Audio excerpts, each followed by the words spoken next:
Itu tadi. Misalnya Fir'aun itu orang pakai status yang diajarkan Allah ke kita. Fir'aun adalah wujida ba'da alam yakun.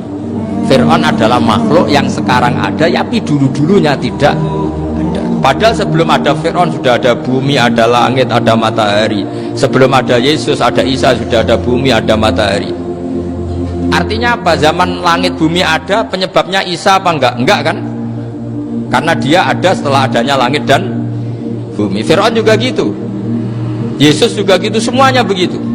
Makanya Allah mengajari kita apa? Hal ata alal insani hinum minad dahri lam yakun syai'am madhkura. Katakan manusia itu siapa? Manusia adalah makhluk wujud yang dulu tidak ada. Sekarang banyak enggak orang yang sudah kaya sebelum Pak Jokowi jadi presiden, sebelum Pak SBY jadi presiden, sebelum Pak Karno jadi presiden? Banyak enggak yang sudah kaya sebelum? Banyak kan? Artinya yang mengkayakan itu presiden Pak Allah. Allah. Sekarang kamu miskin, kamu nggak bisa nyalahkan Pak Jokowi. Sebelum Pak Jokowi presiden kamu sudah miskin.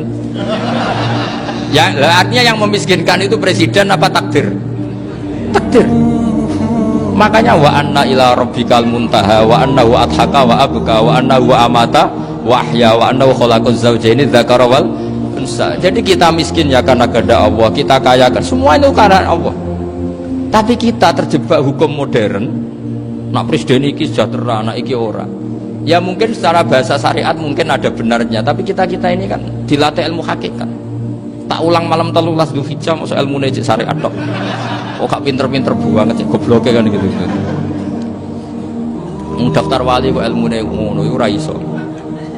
Ini penting saya utarakan. Jadi saya ulang lagi.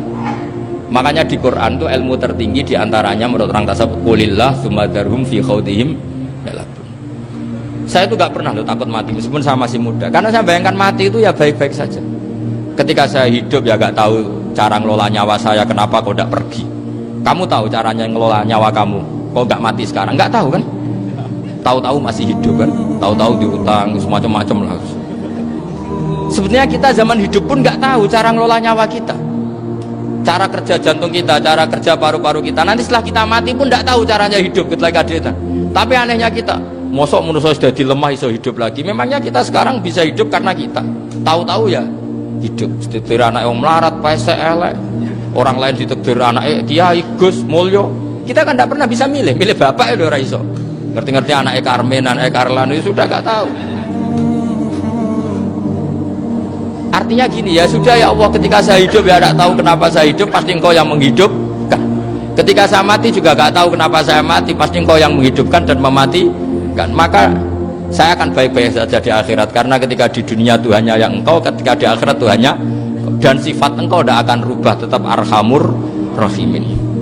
Makanya dulu wali-wali itu kalau mau mati ya santai aja. Saya itu Umar bin Abdul Aziz, itu ulama-ulama dulu kalau mau meninggal itu, kalau keluarganya nangis marah besar. Memangnya mau kemana kamu nangisin saya? Lah kamu kan mau mati, memangnya mau kemana kalau mati? Ya kembali ke Allah. Ya susahnya apa? Di dunia yang milik Allah, di akhirat milik Allah. Inna sholati wa nusuki wa mahyaya wa mamati lillahi rabbil alamin. Yang aneh sampai harus melarat orang wani mati, wah aneh tenan. Ya karena sampean tahu mungkin di akhirat lebih miskin lagi kan. Terus repot terus. Coba kalau dari awal kita menstatuskan diri kita biadillah, inna sholati wa nusuki wa mahyaya wa mamati. Tapi kamu salah status, mengatakan kehidupan adalah momen untuk mencari kesejahteraan, kehidupan adalah momen untuk cari karir. Kamu mensifati kehidupan secara salah, jika kamu terjebak nyari karir, nyari kaya. Coba kalau kamu pakai mazhabnya Sufi, kehidupan adalah pemberian dari Allah untuk kembali kepada Allah. Kematian ya seperti itu. Akhirnya ya santai saja. Inna sholati wa nusuki wa mahyaya wa mamati lillahi rabbil alamin.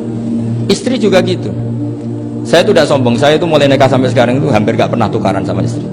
Sama istri saya itu sering bilang gini, Gus, sekali-kali kalau saya ngamuk itu diwales, dilawan, supaya saya punya musuh katanya. Betul ya? Ya saya bilang gini, Allah itu maha baik sama saya. Ketika harmonis, ganjaran saya ya lewat harmonis itu, sehingga saya ngasih uang menyenangkan Anda. Ketika Anda marah, ganjaran saya lewat sabar.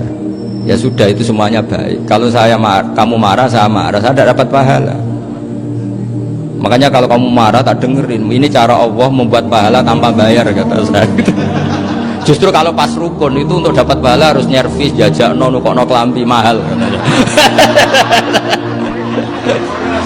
Boros itu pahala yang boros katanya. Tapi kalau kamu marah ini pahala paling murah, nggak usah biaya, dapat apa? Pahala, cukup sabar. Lu tuh kalau terlatih lama-lama dapat ya biasa saja. Ulama dulu seperti itu semua. Imam Syafi'i itu pernah ada orang baik sekali sama beliau, orangnya itu munafik padahal. Tapi kalau setelah keluar dari Imam Syafi'i dia memaki-maki Imam Syafi'i. Suatu saat beliau dikasih tahu orang yang tadi muji-muji jenengan tuh di luar maki-maki jenengan. Imam Syafi'i itu guyu sebenarnya bukan alhamdulillah. Muridnya kan janggal. Ini dikasih tahu gitu, alhamdulillah. Kenapa Imam Syafi'i dia kan di luar maki-maki jenengan? Berarti aku wong wibawa, ning ngarepku rawani. Ya jadi dia kepenteng saja melihat, berarti aku wong wibawa, ning ngarepku ora wani. Ya sudah. Terus ketika ditanya, tapi itu kan bahaya bagi anda karena memfitnah anda gini-gini. Kata beliau, zaka Allah. Yang kritiknya bahaya itu hanya Allah Ta'ala. Yang lainnya enggak bahaya. Karena ini makhluk dhaif, enggak penting. Loh, kamu sampai tersisa dikritik orang karena kamu nganggap makhluk itu penting. Ini gobloknya sampai ya. Goblok segoblok-gobloknya. Coba kalau kamu mensatukan makhluk tetap makhluk, kritiknya enggak penting. Selesai kan? Selesai enggak? Ini problem anda ada wali itu, kalau dikritik ya susah. Makanya ada wali itu problem menurut saya. Makanya saya agak ingin gak jadi wali itu kan, karena hanya wali yang hidupnya itu la khaufun alaihim walahum ya. Orang dulu tuh semudah itu hidup, gampang sekali. Dulu ceritanya diantara ceritanya manakibnya Sayyid Ja'far Shadiq itu, kalau ada orang memaki-maki dia itu dikirimi hadiah. Kenapa ya? Karena kebaikan kamu telah kamu berikan kepada saya, ini hadiahnya. Sampai malu yang kritik. Kan kalau orang rasani itu kan kebaikannya dikasihkan sama yang dirasani. Lah kamu kan ngajinya seperti itu, tapi dirasani kok susah. Harusnya kan kasih aja, ditransferi saja. Alhamdulillah.